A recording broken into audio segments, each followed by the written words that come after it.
Blood spattered across the passenger seat. The echo of 2 shots reverberated through the humid afternoon.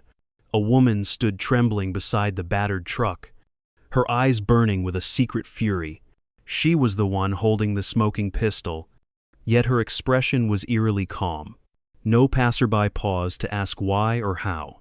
In this small Texan community, hush covered everything. They would whisper behind closed doors, never daring to approach directly. That day, many questions arose, yet no real answers surfaced. Soon, they learned her name, Claire Duncan, a soldier turned civilian. Trouble was about to begin. Real trouble. Long before that jarring moment, Claire had arrived in town hoping to escape her demons. The battlefield still haunted her dreams. Neighbors barely noticed her beyond polite nods. Each Sunday, she drove to a secluded shooting range. The caretaker politely watched her steady aim. One teenage onlooker once asked if she practiced for self-defense, prompting only a tight smile. Quietly, she paid for her booth, fired flawless rounds, then disappeared.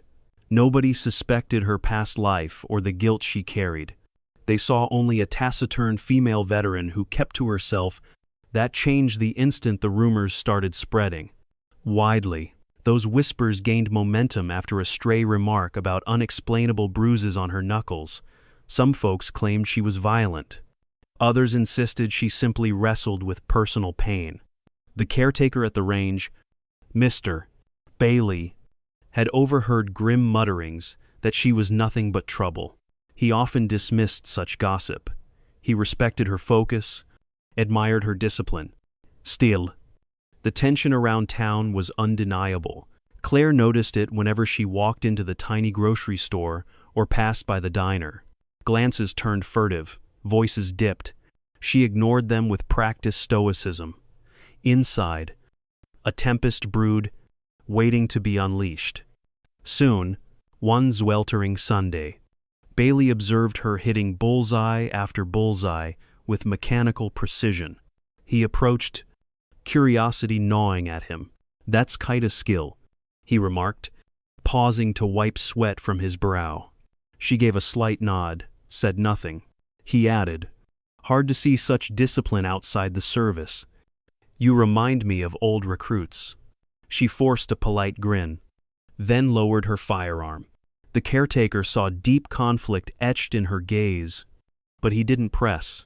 When she packed her gear and left, "Asilen Stormlinger," something bigger than simple practice lay beneath every shot she fired.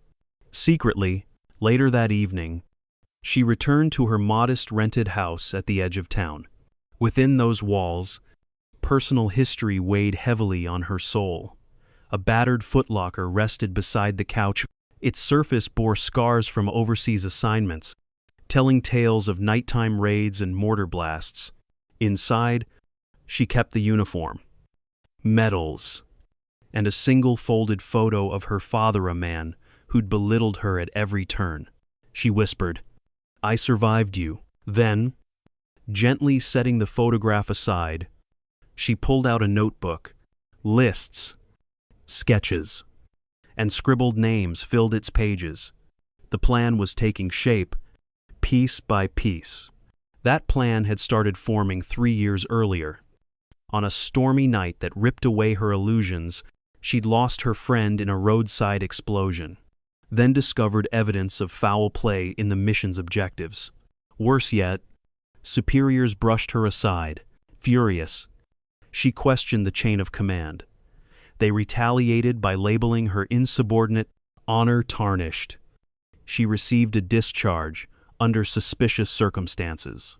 Returning stateside, she found a civilian life that felt hollow. Rage gnawed at her heart. In that darkness, she made one oath. If they wanted her silent, she would speak with a different kind of force. Definitively, local authorities remained clueless about her background. The male sheriff, Wallace Dunn, had minimal interest in her circumstances. He assumed she was just another drifting ex-soldier with mental baggage. Whenever suspicious incidents occurred, He eyed her as a possible culprit. Under his watch, the department turned a blind eye to complaints involving corruption. Powerful men in politics and business had him on their payroll, ensuring silence. Claire saw the pattern. Hush money changed hands. Investigations vanished. She was determined to change that. In her worn notebook, she circled one name above all others: Dunn. He was complicit. She believed. Absolutely. On that scalding Monday, rumors flew about a clandestine arrangement between Dunn and a powerful oil magnate, Mr. Grayson, rumored to orchestrate murders disguised as accidents. Claire dug deeper, discovered hush payments funneled through dummy corporations. She spent nights hacking outdated police servers, retrieving erased dashcam clips. Each file told a chilling story of injustice. She uncovered evidence linking Dunn's men to a string of suspicious crashes, their victims always troublesome protesters or local activists. The scale of it all was suffocating. Yet, she pressed on, teeth clenched. She was no stranger to conflict. This time, justice was personal. Indeed, one crisp dawn, she revisited the range. Bailey greeted her with concern etched into every wrinkle. He felt an odd tension radiating off her. Claire set up targets at increasing distances, firing short, controlled bursts. Shell casings clattered on the concrete floor. Each shot drilled the target center. Bailey approached carefully. "You look troubled. Are you sure you're okay?" She hesitated before giving a curt nod. Yet her trembling fingers said otherwise. If he pushed further, she might crumble. Instead, he offered an encouraging squeeze on her shoulder and stepped away. The bullet holes told their own haunting story. Unspoken. Later that week, Claire scoured old archives at the rundown local library. Microfilm records revealed puzzling details about old court cases.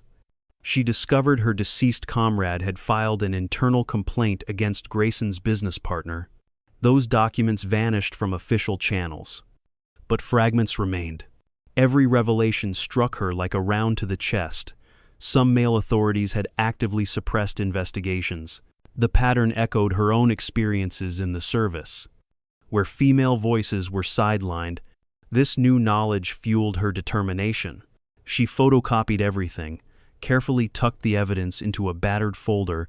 Her vow to avenge wrongdoing intensified daily. Undeniably. Meanwhile, Sheriff Dunn held a clandestine gathering at a lakeside cabin. Grayson and two associates arrived in sleek, black SUVs. They discussed expanding their hold on local law enforcement, ensuring further control of city contracts and hush-ups.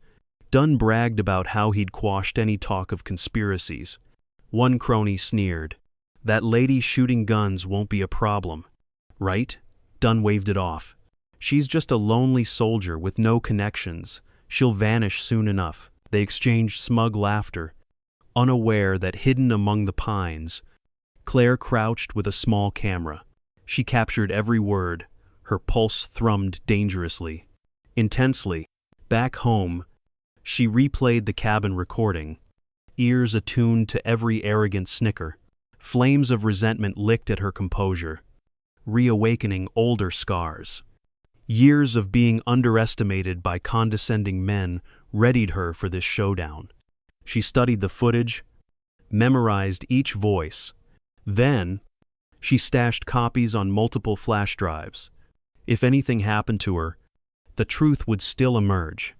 Each night, she studied ballistic charts on her living room floor. Planning, she refused to rely solely on firearms. She wanted to dismantle them systematically, exposing every illicit transaction. The time for passive acceptance was over.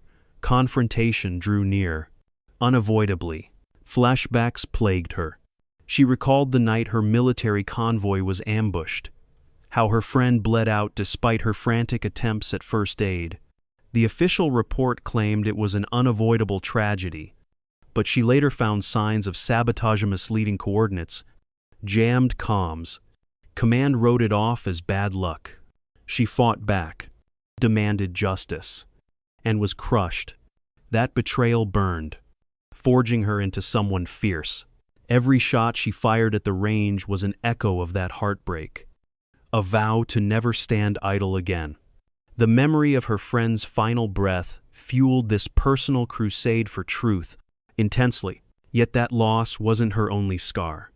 1 year after returning stateside, her husband and teenage daughter perished in a horrific car crash. Officials ruled it accidental, blaming slick roads. But details never added up. The GPS system was strangely altered. Traffic camera footage vanished. When she demanded answers, Sheriff Dunn responded with dismissive shrugs. Corrupt investigators conveniently misfiled her statements. Grief tore her apart, but suspicion lit a fire in her heart.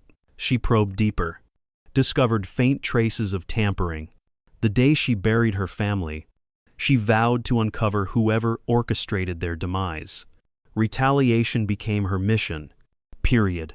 Distraught but resolute, she took her inquiries to a neighboring county's detective, an old friend named Morales, who owed her a favor. He discreetly analyzed the crash data, confirming anomalies in the brake system. Somebody wanted that car to veer off the road, Morales whispered. These men are powerful. Be very careful. She left his office, clutching proof that fanned her fury.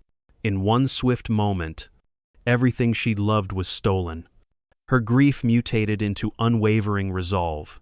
Each bullet at the range carried her wrath, each day pushing her closer to a line she never thought she'd cross. Violent retribution. In the darkest hours, memories of her daughter's laughter invaded her sleepless nights, fueling an ever-growing thirst for answers. She no longer craved mercy or explanation. She wanted revenge. She mapped out everyone who'd touched the investigation. Dunn, Grayson, their underlings, and the official who signed off on the accident report. Voices in her mind screamed that none deserved clemency. At dawn, she honed her aim beneath that searing Texas sun, sweat mingling with tears. She began fashioning homemade surveillance gadgets, a covert camera in her truck's headlights, a disguised microphone inside her worn-out jacket. She refused to be powerless. Rumors spread that she was a ticking time bomb. Some men mocked her behind her back, saying she was unstable, yet none dared to confront her openly.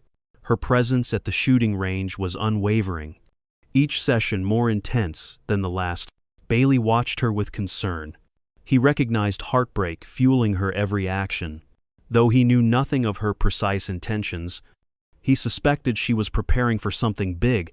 She'd quietly mention ballistic coefficients or custom ammo loads, meticulously adjusting scopes. Then, at night, she'd hack into restricted databases, gleaning new intel. Step by step, she advanced. One broiling afternoon, she tested an experimental rifle on a remote stretch of desert. A single cactus stood as her target. The crack of the shot echoed across the dunes.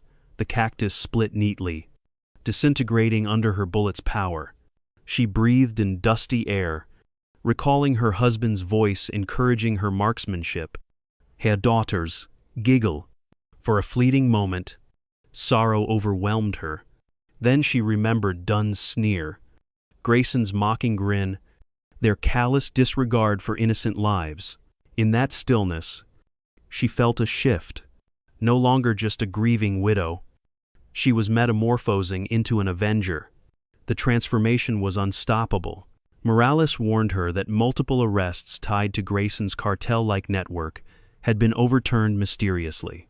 Judges dismissed charges without explanation. Jurors were bribed or threatened. She realized the corruption ran deeper than she'd imagined. This wasn't just about her family's demise. Countless other victims had been silenced. Fury and heartbreak merged into cold determination. She started collecting files, planning how to leak them.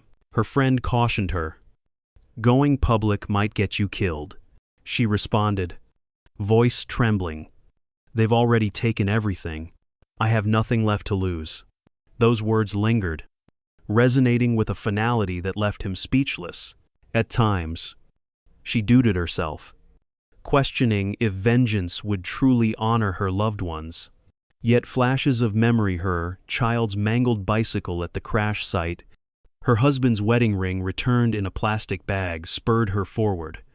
There could be no forgiveness when the system was this diseased. She planned meticulously, layering caution with audacity. Each piece of evidence was duplicated, encrypted, and hidden. She gathered old military contacts who specialized in digital warfare, a clandestine network formed, bound by shared disillusionment. With their help, she gained access to top-secret data vaults. The scale of the conspiracy was staggering. In the hush of early morning, she rose before sunrise to run mile after mile, pushing her body beyond fatigue. She needed endurance for whatever confrontation lay ahead. At an abandoned barn, she practiced close-quarters combat with a wooden dummy. Old battle techniques came rushing back.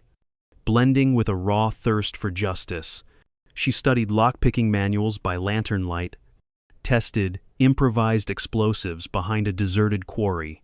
Adrenaline and grief fueled her relentless training. Sleep was scarce. Haunted by nightmares, she replaced fear with purpose. Each new skill was another stone fortifying her plan, each breath stealing her convictions. Word reached Grayson that a certain woman was digging too deeply. He barked orders to have her intimidated. One night, a black SUV trailed her truck along a deserted highway. She noticed the headlights, swerved abruptly, and outmaneuvered them, but a bullet shattered her rear window. Heart pounding, she floored the accelerator. Shots whizzed by, scorching the night air. She cut the lights, leveraging her military driving skills to vanish into the darkness. Stopping at a remote clearing, she forced her shaky hands to steady. They wanted to scare her away.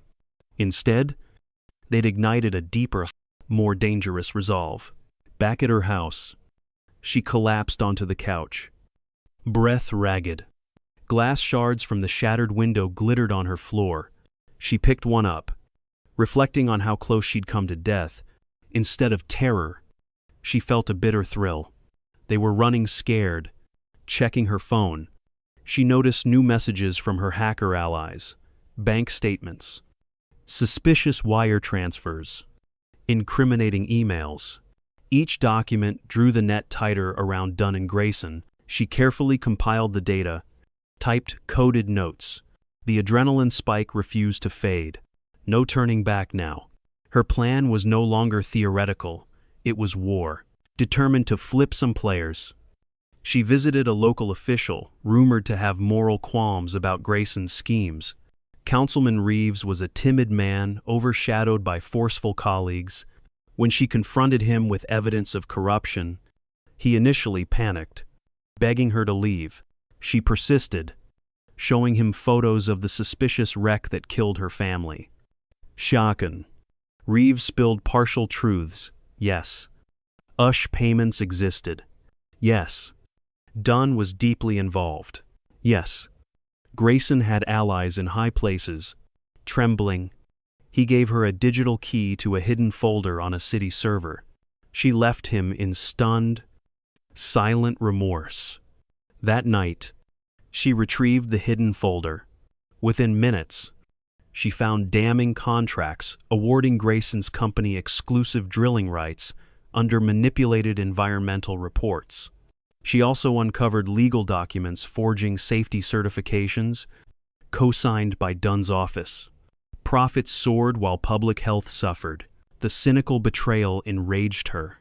She made duplicates, then quietly posted select fragments online, hoping to sow distrust among their ranks. She watched the local news for fallout, half expecting immediate uproar. But the coverage was limited, controlled by Grayson's influence. She snarled at the television. If the media wouldn't help, she'd find another way to ensure truth spread. Acting on a hunch, She sent encrypted emails to national watchdog groups, highlighting the biggest bombshells. Then, she braced for retaliation. She installed hidden cameras around her property, set up tripwire alarms, and practiced swift reload drills. Her home transformed into a fortress. She refused to cower, but she wasn't reckless. Each time an engine rumbled nearby, her pulse spiked, yet no attack came that night. Instead, ominous silence settled in, a calm before the storm. She sat at her kitchen table, cleaning a pistol with methodical care, aware that her crusade had truly begun. Sleep was impossible. Days slipped by. She maintained her routine of Sunday shooting practice. Returning Mr. Bailey's concerned nod with a firm handshake. Whispers in town suggested mysterious leaks about Grayson's dealings. Dunn tried to downplay them, calling them baseless accusations from a lunatic. She observed from a distance, noticing the tension building. Fear gnawed at the corrupt men. They braced for the next blow. Meanwhile, she carefully collected statements from local residents who'd been threatened or bribed. Each new confession strengthened her case. She remained outwardly stoic, but inside, her spirit blazed. Retribution had taken root. A reckoning was inevitable. Claire also discovered that Dunn had orchestrated her family's murder to punish her husband, who'd been building a lawsuit against Grayson. The lawsuit would have exposed environmental damage and financial fraud, costing powerful figures millions. Her daughter was simply collateral. The revelation shattered the last barrier restraining her wrath. She sank to the floor, consumed by a wave of silent sobs. Finally, she rose, face set like stone. There would be no mercy. She texted Morales, "I have proof. Prepare for the storm." Then, she organized her evidence meticulously, finalizing her plan to strike at the heart of the conspiracy. One sweltering afternoon, she confronted a crooked officer in a deserted parking lot. With unwavering aim, she aimed a pistol at his knee.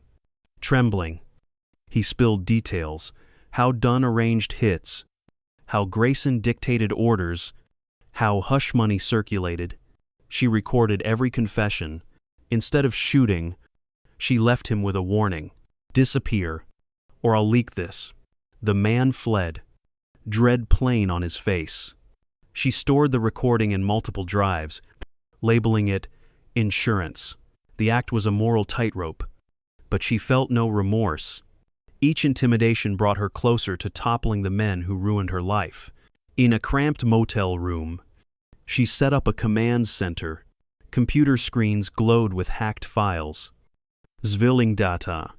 Here, she pieced everything together. From rigged elections to land grabs, her eyes flicked across the screen, methodical and unblinking.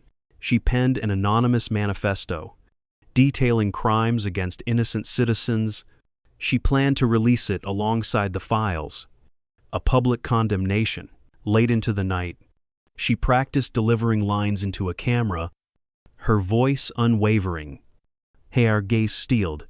She would become the face of this crusade if necessary. In that flickering neon light, her transformation neared completion. The hour approached. At dawn, she tested the final piece of her arsenal: a hand-assembled sniper rifle. Balanced on the motel's rickety balcony rail, she aligned the crosshairs on a distant billboard. Calmly, she squeezed the trigger. The bullet struck its center, splintering the advertisement's smiling politician face. She exhaled slowly, recalling every humiliating instance of disregard by male superiors who saw her as less capable. No longer. She packed her gear, her posture exuding a deadly calm. Today, she would force them to face their misdeeds. She left the motel key on the nightstand, certain she would never return. The die was cast. Her first target was a local judge known for dismissing charges against Grayson's enforcers. Slipping into the courthouse's nearly empty parking lot, She planted a small device underneath his sleek sedan. That evening, he found an envelope on his windshield. Inside, damning photographs of illegal dealings and a USB drive. A note read, "One press conference admitting your complicity, or the world sees everything." The judge crumpled the paper. Sweat beading on his forehead, he scanned the lot. But she was nowhere visible, hidden behind tinted glass. She watched him panic. Feeling the rush of delivering overdue accountability, she proceeded methodically, leaving a digital trail of half-truths to ensure Grayson's men chased phantoms. Meanwhile, she reached out to one brave journalist at a distant news outlet. Their encrypted calls rattled with tension. The reporter was intrigued by her story but feared for personal safety. Nevertheless, they agreed to meet in a bustling diner 2 towns over. Wearing a baseball cap, she slid into a booth, handing over a thick envelope labeled "Proof of Systemic Corruption." The journalist's wide eyes reflected both shock and awe. She nodded, cautioning, "Be vigilant. They'll come for you." 2. The reporter swallowed hard. Returning home, she discovered a black SUV idling on her street. 2 figures stood beside it. Her pulse hammered as she noticed weapons. Silently, she killed the truck's engine. Creeping along a side road, she pulled out her phone, considered dialing 911. Then scoffed. Dunn's men were likely behind this. Instead, she circled around on foot, night vision goggles in place. Through the green-tinted lens, she saw them break into her house. She swallowed her fear, belly crawling to a vantage point behind a neighbor's fence. She sighted her rifle. One intruder rummaged for documents. Her finger curled around the trigger. She froze, measuring the consequences. A single shot would kill him, but it'd escalate everything. Finally, she fired a warning round that tore through the window frame. Startling both intruders, they scrambled out, cursing. The SUV roared away. Shaking, she advanced, weapon raised. Inside, scattered papers and smashed furniture greeted her. They'd taken her laptop and external drive. Fury rippled through her, but she had backups. They wouldn't bury the truth. Adrenaline surging, she rushed out again, scanning for tails, eventually retreating to Bailey's rundown trailer on the outskirts. The caretaker let her in. "Alarmit," she just whispered. "Help me."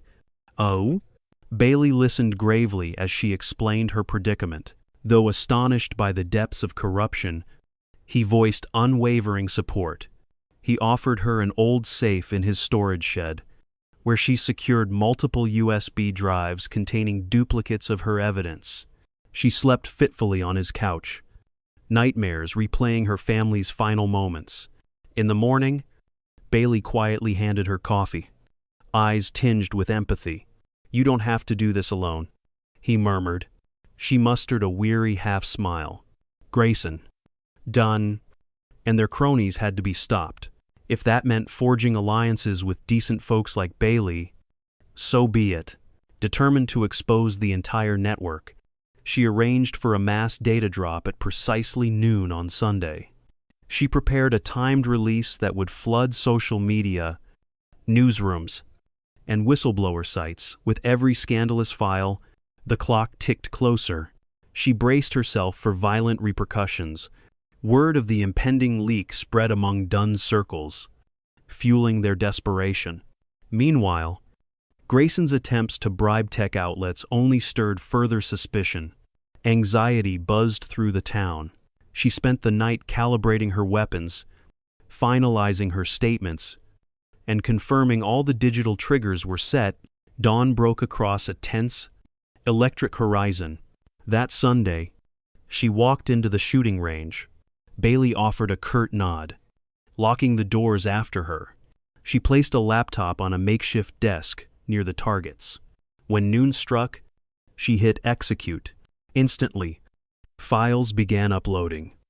Across the region, Phones buzzed with notifications linking to a trove of incriminating evidence, government records, phone calls. Financial statements, everything went public. Online forums erupted. National journalists picked up the story. Dunn's face appeared in countless screenshots. Grayson's name dominated headlines. She exhaled, the echo of gunfire blending with the digital storm she'd unleashed, her hand steadied on her rifle. Chows erupted. Sheriff Dunn received frantic calls. City Hall employees scurried about, trying to contain the scandal. Grayson's attorneys threatened lawsuits. But the public outcry was deafening. Protesters swarmed outside the courthouse, chanting demands for resignations and arrests. Claire remained at the range. Watching the news unravel, Bailey periodically checked the locks, anticipating trouble. Meanwhile, the journalist she'd met reported live on a national broadcast, unveiling the shocking depth of collusion. The officials involved had nowhere to hide. She calmly fired round after round into the practice target, each bullet releasing years of pent-up rage. Her time had come. Grayson, cornered, ordered his henchmen to find and silence her. Dunn, fearing prison, joined the hunt personally. Within hours, black SUVs descended on the shooting range. The caretaker locked eyes with her. "Go," he insisted, shoving a spare set of truck keys into her hand. She hesitated, but realized facing them head-on could be suicidal. She sprinted out the back, retrieving the hidden sniper rifle. Dunn's men kicked in the range doors. Guns drawn, Bailey confronted them with a shotgun, standing firm despite their threats, hiding behind sagebrush. She took aim at the vehicles, flattening tires with surgical precision. Engines roared impotently. The SUVs lurched on punctured tires. She watched, breath quickening. Dunn bellowed, "Come out." "Coward!" She steadied her rifle, focusing on his chest, finger tensed on the trigger. Then she saw Bailey pinned under a thug's gun. Swiftly, she shifted aim, firing a shot that disarmed the assailant, sparing Bailey's life. Dunn dove for cover behind a battered SUV. With dust swirling in the midday sun, she crawled along the ground, flanking them. Each movement recalled her military training. She wouldn't stop until Dunn was forced to face his sins. The final confrontation was inevitable. Gunfire cracked through the desert air. She advanced methodically, controlling her breathing. Another shot whizzed past, grazing her shoulder. Pain flared, but she pressed on. She fired back, downing a second henchman. In the chaos, Dunn attempted to flee on foot. She pursued, heart pounding, ignoring the blood soaking her sleeve. Eventually, she caught up to him near a rocky outcrop. He raised his pistol. She shot it from his hand. He stumbled, fear flooding his eyes. For a moment, she recalled all he'd stolen from her. Family, peace. She could end it here. One bullet away from final justice, she pinned him to the ground, seething with raw grief. The muzzle hovered near his face.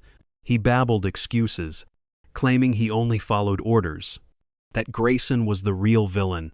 Her mind flashed with images of her daughter's lifeless form, her husband's ring, the illusions she'd lost. Anger warred with a flicker of conscience.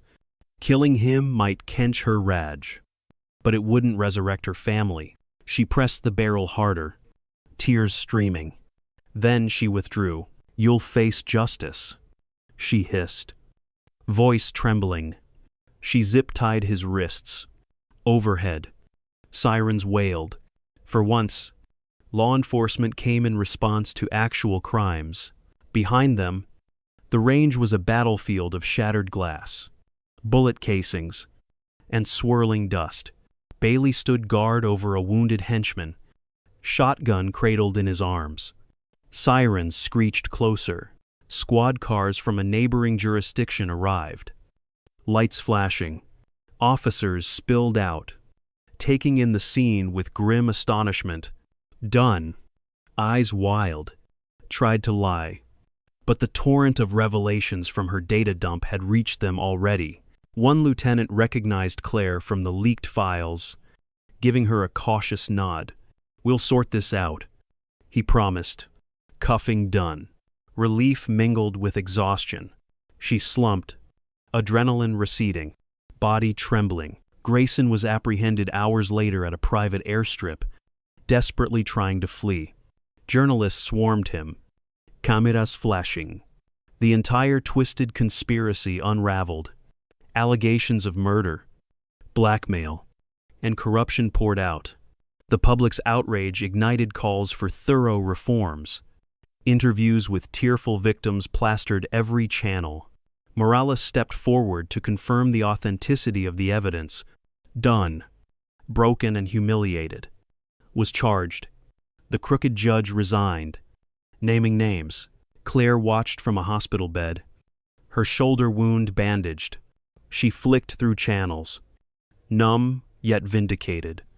Bailey brought her a spare phone with messages of gratitude from those she'd helped. In the days that followed, she cooperated with investigators, providing further testimony. Her story became headline news. Female veteran exposes massive criminal conspiracy. Some reporters depicted her as a vigilante hero. Others questioned her extreme methods. She gave few interviews. The weight of her actions pressed down on her, leaving her feeling hollow. She'd achieved her goal, but the emptiness of loss remained. No measure of justice would return her child's laughter or her husband's warm embrace. At night, she'd stare at the hospital ceiling, tears slipping silently. She'd done what had to be done, and it still hurt. Eventually, she was released from the hospital, greeted by a small group of supporters outside. People offered handshakes, murmuring thanks. She nodded politely, unaccustomed to praise. A mother whose son had been wrongfully killed by Grayson's men hugged her tearfully. Another man, once framed by Dunn, wept while clutching her hand. Though overwhelmed, she recognized that her fight had given them hope. She quietly slipped away, ignoring the reporters' shouts. That evening, she returned to the range, found Bailey cleaning up broken glass. Together, they repaired bullet-riddled walls. The physical scars mirrored the emotional ones she carried inside. City officials announced sweeping reforms, determined to rebuild public trust. Several high-profile resignations followed. Corrupt officers were indicted. Grayson faced multiple life sentences. Dunn tried plea deals, but public fury demanded maximum penalty. Court hearings stretched for weeks. Each day, fresh details emerged, shocking the community.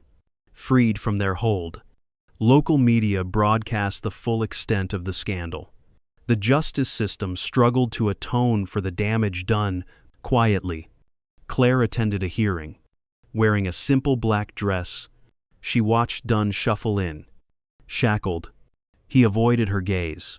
She felt no triumph, just a muted sense of closure. Outside the courthouse, she paused near a memorial for crime victims.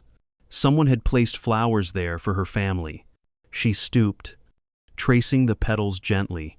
Her mind drifted to the mornings she used to spend making breakfast for her daughter. The late-night talks with her husband. Tears threatened, but she inhaled deeply, standing tall. A local reporter approached cautiously. "Do you have a statement?" She exhaled slowly, deciding not to speak. Words felt inadequate for the ocean of loss and relief churned within. Instead, she walked away, leaving the cameras behind. Her silence spoke volumes, embodying both pain and resilience. Time marched on. The story became national headlines, spurring debate over institutional corruption, vigilante justice, and female veteran struggles. Politicians seized the opportunity to posture about reform. Investigations launched into multiple agencies, People debated the ethics of her methods. Was it necessary violence or rightful rebellion? She observed from a distance, choosing to remain unaligned. She had no patience for political theater. Her life had been destroyed by the callousness of men who believed themselves untouchable. She had done what was required. While some idolized her, calling her an avenging angel, she saw herself as simply a survivor, refusing surrender. One evening, Morels visited her, handing over a sealed envelope for closure. He said, inside was a reconstructed traffic camera video from her family's crash.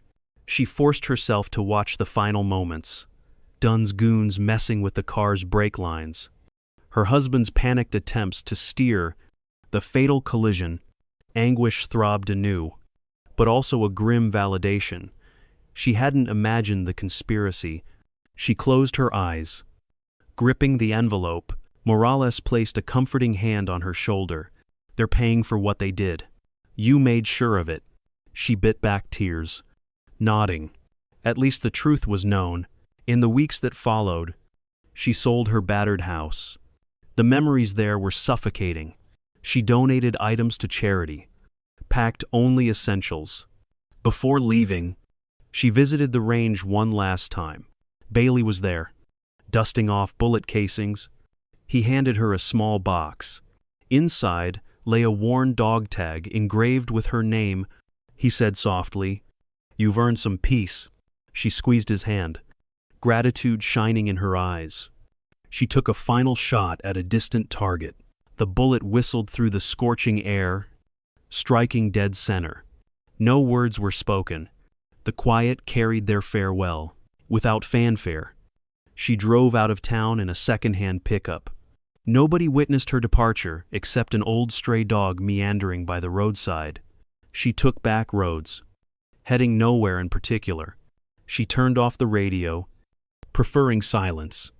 Her own heartbeat was loud enough. Eventually, she stopped at a lonely overlook, stepping out to watch a fiery sunset bleed across the horizon. The wind tugged at her hair as she placed her hands on the truck's hood, emotions swirling. She recalled the final expressions on Dunn's face, Grayson's downfall, and the countless innocents who deserved real justice. She lingered for a while, letting the sun dip below the ragged hills. Night gradually claimed the sky. Star by star, she mused about the next chapter of her life. Perhaps she'd find a place where nobody recognized her name, where she could lay down the burden of vengeance. Or maybe she'd remain a wanderer, exposing darkness whenever she found it. A part of her felt hollow without the driving mission. Another part longed for a day when her heart would heal enough to allow new beginnings. Exhaling, she climbed back into the pickup and continued down the dusty road. Over the coming weeks, speculation abounded. Town gossips claimed she'd joined an underground network of vigilantes. Others insisted she'd gone off-grid entirely, living as a ghost. Some folks missed her silent presence at the shooting range, noting how the stall she used remained eerily vacant every Sunday morning. When curious teenagers asked Bailey about her, he'd smile sadly, replying, "She finished what she came to do." The new sheriff, a woman appointed by public demand, sometimes paused at that lane near the demolished SUV. She remembered Claire's stand, vowing never again to let such injustice fester in their community. National media eventually moved on to the next scandal. Only a handful of in-depth documentaries recounted her saga, framing it as both tragedy and triumph. She refused interviews, politely declining calls from journalists. She had no desire to become a symbol. Her duty was done. Meanwhile, the region slowly rebuilt. The new administration cracked down on corrupt practices, cleansing local governance. The memory of her final stand near the desert range became a cautionary tale for those in power. Yet, for all the talk of accountability, some worried how long before old habits crept back. She had lit the fuse. Far away, in a remote border town, she found a shabby motel where she could rest her weary soul. She introduced herself as Anna, paying cash for a week. The clerk barely looked up from his phone. Inside the dim room, she peeled off her dusty jacket, wincing at the scar on her shoulder. She hadn't sought proper therapy, but it had mostly healed. Lying back on the stiff bed, she stared at the ceiling, memories swirling. As the neon motel sign flickered, she pressed a calloused hand over her eyes. Outside, coyotes howled, echoing her lingering ache and longing. At sunrise, she drove to a nearby diner. The waitress, noticing her subdued demeanor, asked new questions. She sipped black coffee, scanning a newspaper. Buried on page 3 was an article about the ongoing trials of Grayson's associates. She traced the print with her fingertip, reflecting on how far she'd come. The waitress refilled her cup. She forced a gentle smile. Thanks.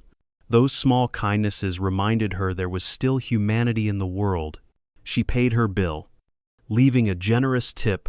Outside, the day was bright, the sky vast. She shut her eyes for a moment, inhaling possibility. Back in her pickup, she fiddled with the radio, catching snippets of a rock ballad. A fleeting memory surfaced of singing in the car with her daughter, giggles filling the air. The ache threatened to drown her. Instead of turning away, she let the memory unfold.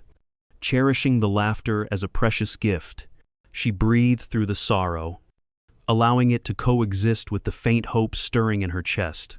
Eventually, she pulled onto the highway, uncertain of her destination. Maybe she'd roam until she found a cause worth fighting for. Or perhaps she'd learn to live without perpetual conflict. One evening, she stopped at a cliffside rest area. The orange sun spread across the horizon like molten gold. She stepped out, gazing at the silent expanse. A single gunshot echoed in the distance, startling a flock of birds into flight.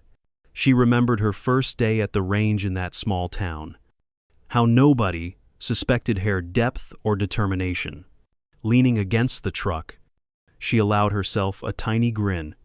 She'd proven what one overlooked female veteran could accomplish.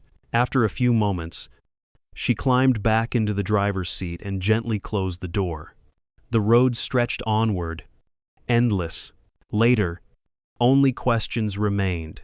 Had she found peace? Would she ever return? On that deserted highway, her taillights faded into twilight, and in that stillness, a sharp crack rang out again. Another distant shot, whether it signaled a final goodbye or a new beginning.